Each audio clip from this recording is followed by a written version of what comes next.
Good morning बच्चों। आज मैं आपके लिए यूपी बोर्ड कक्षा 8 विज्ञान इकाई 7 जंतुओं में जनन को लेकर आई हूँ। इसमें निम्नलिखित टॉपिक आपको पढ़ने होंगे। नंबर 1 अलैंगिक जनन, लैंगिक जनन, जननांग, निषेचन, भ्रूण का परिवर्तन, जरायुक्त, अंडयुज।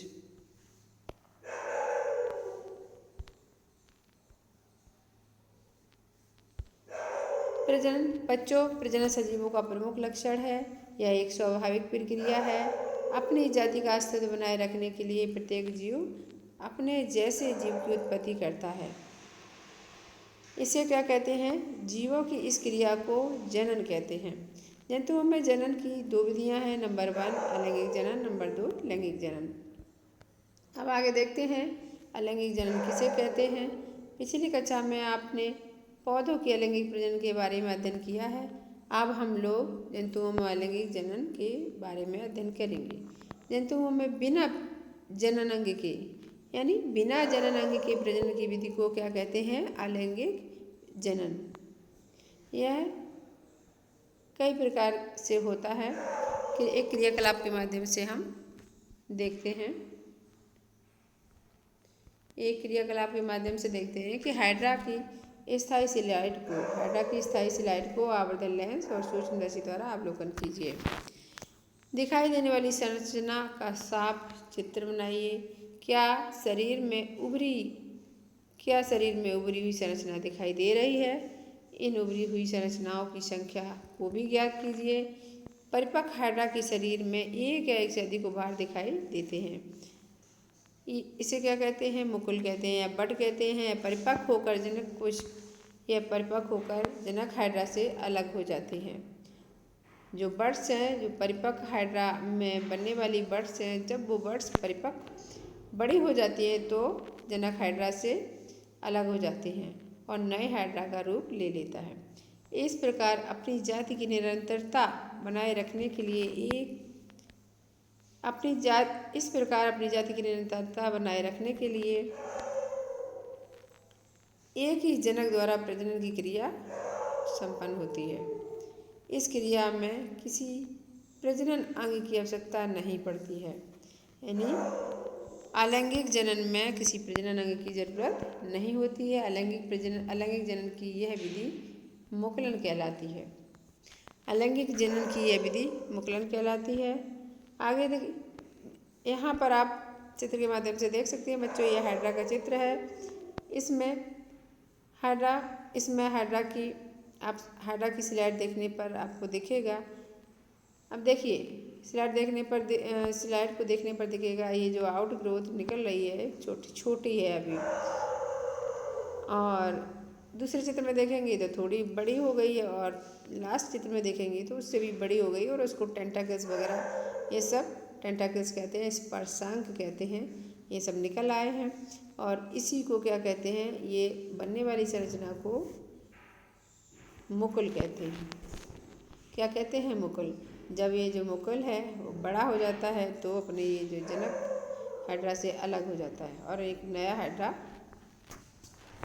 तैयार हो जाता है। अब अमीबा की दूसरा उदाहरण है आपका अमीबा। दूसरा उदाहरण है अमीबा। अमीबा में अलैंगिक जनन को दिखाया गया है। अमीबा एक कोश की सूक्ष्म जीव है।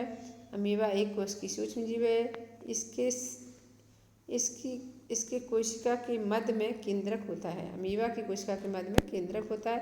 केंद्रक परिपक्व होकर दो भागों में बंटने लगता है, जिससे प्रजनन की क्रिया प्रारंभ हो जाती है। अंत में अमीबा का शरीर दो भागों में बंट जाता है। प्रत्येक भाग में विभाजित केंद्रक मौजूद होता है। अब इसको क्या है, अब आप चित्र के माध्यम से देखेंगे तब ज़्यादा समझ में आएगा।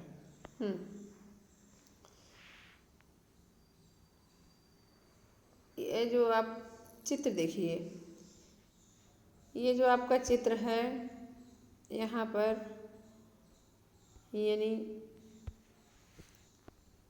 ये आपको चित्र दिख रहा है, ये अमीबा का चित्र, बीच में केंद्रक है।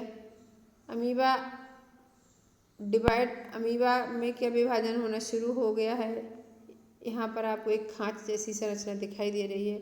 इसके माध्यम से यहाँ से अमीबा दो भागों में बंटना शुरू हो गया है।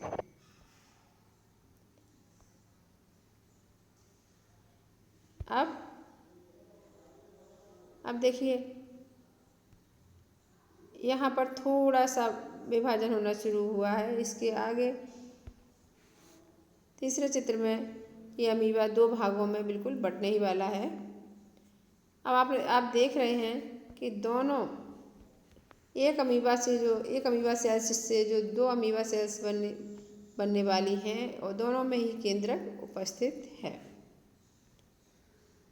इसके बाद लास्ट स्टेज में अमीबा की दोनों सेल अलग हो जाती हैं और दोनों में ही अपना अपना अलग केंद्रक होता है। इस प्रकार अमीबा में होने वाले जनन को अलैंगिक जनन कहते हैं। यानी एक अमीबा कोशिका से दो अमीबा कोशिका तैयार हो गई। इसी तरह से अमीबा के अतिरिक्त कुछ और भी जीव हैं। अतिरिक्त कुछ जीवों में जैसे मलेरिया परजीवी को प्लाज्मोडियम कहते हैं आदि में जनन बहुविभाजन के द्वारा होता है। आप बच्चों जनन की दूसरी विधि के बारे में देखिए, जो है जिसका नाम है लैंगिक जनन। क्या है लैंगिक जनन? लैंगिक जनन के लिए नर मादा जननांगों का होना अनिवार्य होता है। अधिकांश जंतु जैसे मछली, मेढक, गाय, बकरी, मनुष्य आदि में नर एवं मादा जनन अंग अलग अलग पाए जाते हैं। यानी लैंगिक जनन के लिए नर और मादा जननांगों का होना अनिवार्य होता है। अधिकांश जंतु जैसे मछली, मेढक, गाय, बकरी, मनुष्य आदि में नर मादा जनन अंग अलग अलग पाए जाते हैं। ऐसे जंतुओं को एकलिंगी जंतु कहते हैं। यानी जिन जंतुओं में नर और मादा अलग अलग जनन अंग होते हैं, अलग अलग शरीर में जनन अंग होते हैं, उन्हें एकलिंगी जीव कहते हैं। दूसरी ओर कुछ जंतु जैसे केंचुआ, जोंक आदि में नर एवं मादा जनन अंग एक ही जंतु में पाए जाते हैं। अर्थात हम कह सकते हैं एक ही शरीर में पाए जाने वाले नर और मादा जनन अंगों, ऐसे जीव जिनके एक ही शरीर में दोनों प्रकार के जनन अंग पाए जाते हैं, उन्हें द्विलिंगी जंतु कहते हैं। नर जननांग में नर युग्मक तथा मादा जननांग में मादा युग्मक बनते हैं। निषेचन की क्रिया के फलस्वरूप नर एवं मादा युग्मक संलयन करके जायगोट का निर्माण करते हैं। यदि निषेचन के समय नर और मादा युग्मक संलयन करके क्या बनाते हैं? युग्मनज बनाते हैं। यह युग्मनज आगे वृद्धि और विकास करके नए जीव का निर्माण करते हैं। अब देखिए बच्चों, मानव के जननांग एवं निषेचन। मानव में कौन से जनन अंग होते हैं? पुरुषों में सबसे पहले आप इस चित्र को देखें। सबसे पहले आप इस चित्र को देखें। ये जो आपको चित्र दिख रहा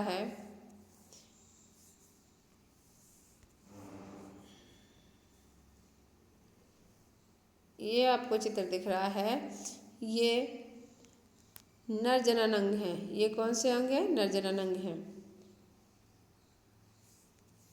नर जनन अंग है। इसमें ये जो आपकी संरचना दिखाई दे रही है,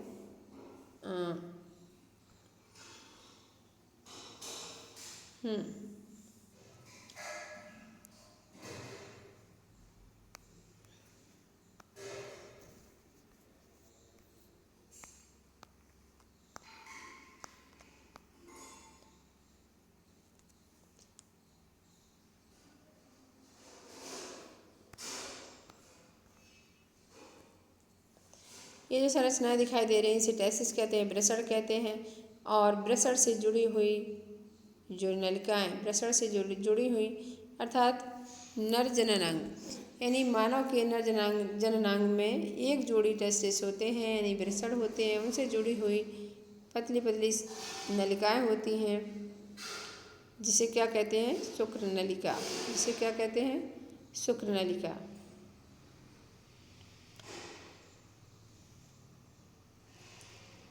अब देखिए इसके बारे में, मानव के जननांग एवं निषेचन। पुरुषों में उदर के नीचे अंडा के आकार का एक जोड़ी वृषण होता है। एक जोड़ी वृषण होता है जो नर युग्मक अर्थात शुक्राणु उत्पन्न करता है। इससे जुड़ी हुई एक जोड़ी शुक्र नलिका होती है। शुक्र नलिका जो वृषण से जुड़ी होती है उसे शुक्र नलिका कहते हैं, जिससे शुक्राणु व्यक्त करता हुआ श्वसन के माध्यम से बाहर निकलता है। शुक्राणु लाखों की संख्या में एक साथ निकलते हैं। शुक्राणु लाखों की संख्या में एक साथ निकलते हैं। ये सूक्ष्म तथा एक कोशिक संरचना होती है। शुक्राणु यानी नर गैमीट जो होते हैं एक कोशिक होते हैं। स्त्रियों में अब देखिए मादा जननांग के बारे में देखिए बच्चों। मादा जननांग कहाँ पर स्थित होते हैं शरीर में?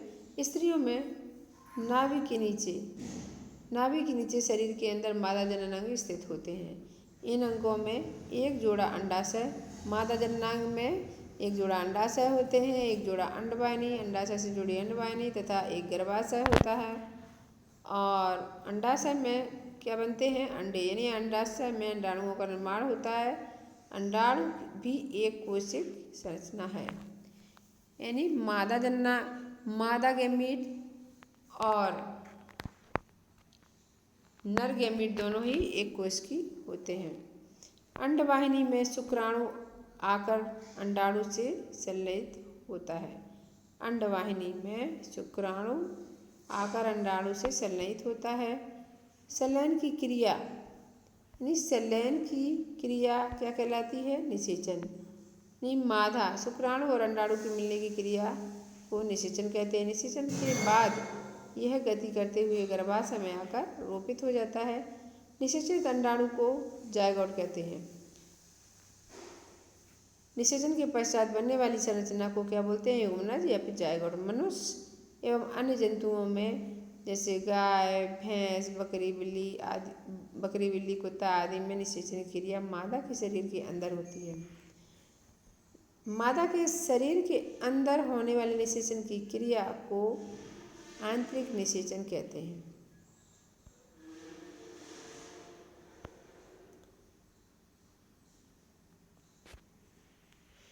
इसके अतिरिक्त अधिकतर अकशेरुकी जंतुओं जैसे मछली, मेढक आदि में शुक्राणुओं तथा अंडाणुओं को जल में विसर्जित किया जाता है।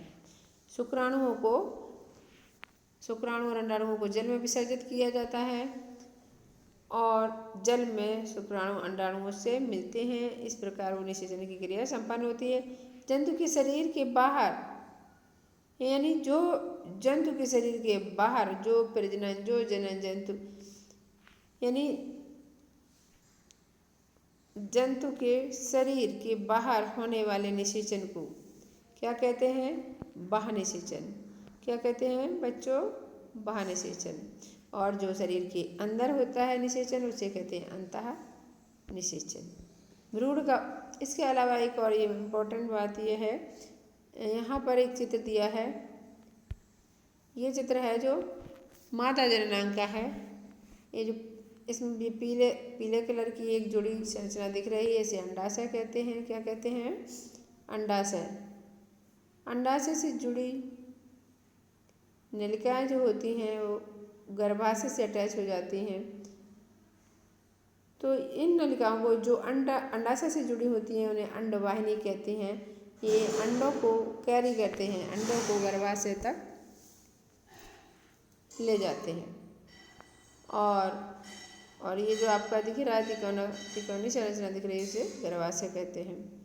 इसके अलावा अब आगे देखिए जायगोट तक की प्रोसेस हो गई है। निषेचन के बाद जायगोट बनता है। अब जब जायगोट बन गया तो आगे देखते हैं क्या होता है कि भ्रूण का परिवर्तन निषेचन के परिणामस्वरूप जायगोट बनता है। अब निषेचन क्रिया संपन्न होने के बाद बनने वाली संरचना जायगोट या फिर युग्मनज कहते हैं। इसे युग्मनज की कोशिकाएं विभाजित होने लगती हैं जो परिवर्धित होकर के भ्रूण में बदल जाती हैं। यानी जायगोट में विभाजन के बाद क्या बनता है? भ्रूण। इस अवस्था में शिशु का सिर, पैर, नाक, आँख आदि कुछ अंग विकसित हो जाते हैं।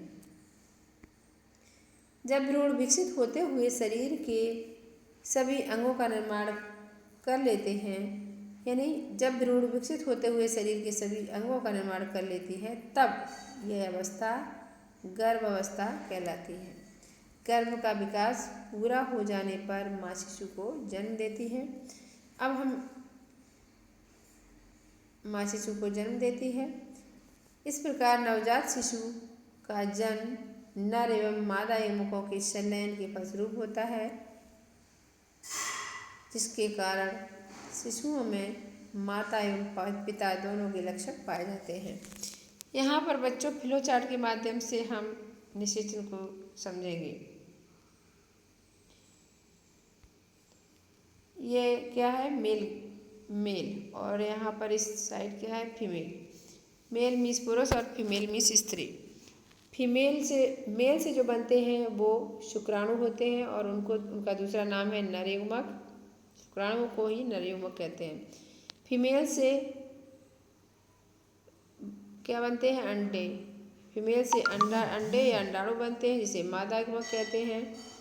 अब यानी male gamete, sperm, ovum, female gamete. अब स्पर्म और ओवम मिलते हैं, इनका फ्यूजन होता है। फ्यूजन के पश्चात बनने वाली संरचना जायगोट या युग्मनज कहलाती है। अब जायगोट निषेचन के बाद यानी जायगोट मेल फीमेल गैमीट से जायगोट बनने की क्रिया को क्या कहते हैं? निषेचन। क्या कहते हैं? निषेचन। अब निषेचन की क्रिया संपन्न हो गई, जायगोट बन के तैयार हो गया। इसके बाद उसमें डेवलपमेंट होता है, यानी विभाजन होता है और इसके बाद एम्ब्रियो बनता है। एम्ब्रियो के बाद क्या होता है? एम्ब्रियो के बाद प्रेगनेंसी। एम्ब्रियो की परिवर्तन के बाद की जो सिचुएशन, जो स्टेज है, उसे क्या कहते हैं? प्रेगनेंसी कहते हैं। और इस प्रकार नवजात शिशु का जन्म होता है। लास्ट टॉपिक है बच्चों जरायुज एवं अंडयुज। जरायुज एवं अंडयुज में क्या है?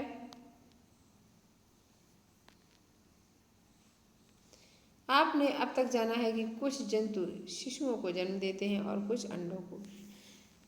इस बात को तो आप समझते ही हैं ना कि कुछ जंतु हैं शिशुओं को जन्म देते हैं और कुछ अंडों को देते हैं। जैसे आप अपने आसपास में देख सकते हैं, जैसे यहाँ से मनुष्य से लेकर के आप अपने आसपास बकरी, गाय, भैंस, कुत्ता, बिल्ली आदि को देखा होगा, ये अपने बच्चों को जन्म देते हैं। इसके अलावा जैसे चिड़िया है, सांप छिपकली आदि, मुर्गी आदि, ये क्या है? अंडे देते हैं। तो अब क्वेश्चन ये है कि बच्चे देने वाले जंतुओं को क्या कहते हैं? जरायुज। बच्चे देने वाले जंतुओं को जरायुज कहते हैं। जैसे मनुष्य, गाय, बकरी, कुत्ता, चमगादड़, व्हेल और अंडे देने वाले जंतुओं को अंडयुज कहते हैं। उदाहरण के लिए मुर्गी, कबूतर, सर्प, मछली, मेढक आदि। एक क्रियाकलाप के माध्यम से, क्रियाकलाप में क्या है? व्यापक की सहायता से अंडे देने वाले तथा बच्चे देने वाले जंतुओं की सूची बनाई। यानी आपको ये सूची बनानी है। क्रम संख्या 3 कॉलम बनाने, क्रम संख्या अंडयुज जंतु और जरायुज जंतु। अपने आसपास में जो बच्चे देने वाले जंतु हैं उनके नाम लिखना है और जो अंडे देने वाले हैं उनका भी दूसरे कॉलम में नाम लिखना है। इस प्रकार आपको ये क्रियाकलाप करना है। तो बच्चों ये लेसन पूरा होता है, तब तक के लिए बाय। और आपको अगर हमारा वीडियो पसंद आया हो तो आप लाइक और सब्सक्राइब अवश्य करें।